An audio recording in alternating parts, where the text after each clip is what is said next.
মাদ্রাসা শিক্ষার্থী নুসরাত জাহান রাফি হত্যাকাণ্ডের রায়ের পরপরই আবেগে আপ্লুত হয়ে পড়েন নুসরাতের মা। পাশাপাশি মেয়ের হত্যার ঘটনায় আদালতে বিচার প্রতিষ্ঠিত হওয়ায় সন্তুষ্টি জানিয়ে সন্তোষ প্রকাশ করেছেন তিনি। রায়ের মধ্য দিয়ে একটি সুবিচার প্রতিষ্ঠিত হলো এবং এটাতে আমরা সন্তুষ্ট। এলাকাবাসী অত্যন্ত খুশি হয়েছি, যে প্রত্যাশা করছি আমরা ওই রকম একটা বিচার পেয়েছি। নুসরাতের মা আছেন, তিনি মেয়ের শোকে বারবারই কিন্তু এই যে মুচা যাচ্ছেন, অজ্ঞান হয়ে আছেন। তো মাঝে মাঝে উনি জ্ঞান ফিরে, এই হচ্ছে তাদের বর্তমান পরিস্থিতি। আমরা এই রায়ে আলহামদুলিল্লাহ আলহামদুলিল্লাহ আলহামদুলিল্লাহ আমরা সন্তুষ্ট এই রায়ে, যেটা হত্যা প্রকাশ হয়ে গেছে। আজকে নুসরাতের হত্যা করা হয়েছে। ওনাদের বাড়িতে নিরাপত্তার দায়িত্বে আছি।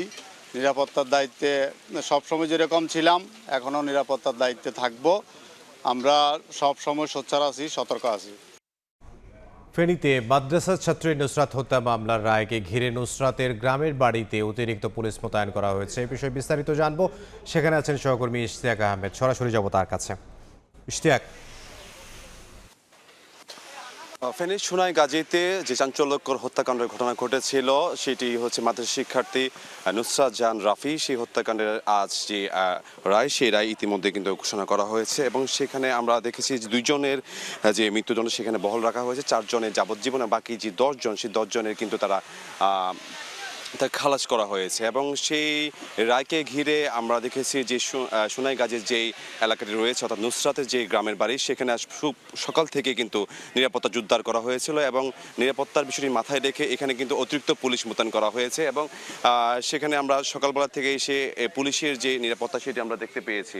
আরেকটি বিষয় জানিয়ে রাখতে চাই, আমরা সকালবেলা থেকে এখানে এসেছি, আসার পরে দেখেছি এখানে যারা আইনশৃঙ্খলা বাহিনী তারা এখানে উপস্থিত রয়েছেন, তার পাশাপাশি যারা গণমাধ্যম কর্মী তারা এখানে অবস্থান করছেন।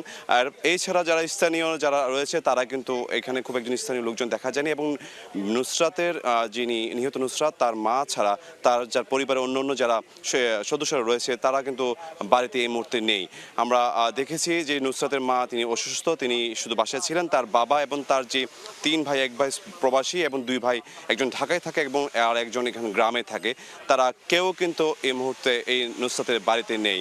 এবং আজকের এই যে রায়ের পর কিন্তু এলাকাবাসীর মধ্যে কিন্তু অনেকেই সন্তুষ্টি প্রকাশ করেছেন। অর্থাৎ যে 10 জন খালাস হয়েছে তারা খালাস হওয়ার কারণে কিন্তু তারা এলাকাবাসী বা স্থানীয় যারা রয়েছে তারা কিন্তু এখানে সন্তুষ্টি প্রকাশ করেছে। অর্থাৎ নিরপরাধ 10 জন ব্যক্তি এই মামলা থেকে তারা খালাস হয়েছে। তেমনিভাবে নুসরাতের মা তিনিও কিন্তু এই তার যে আজকে যে রায়ে তিনি সন্তুষ্টি প্রকাশ করেছেন। আদালতের উপর সম্মান দেখে তিনি একটি বিষয় নিশ্চিত করেছেন, যেটি যে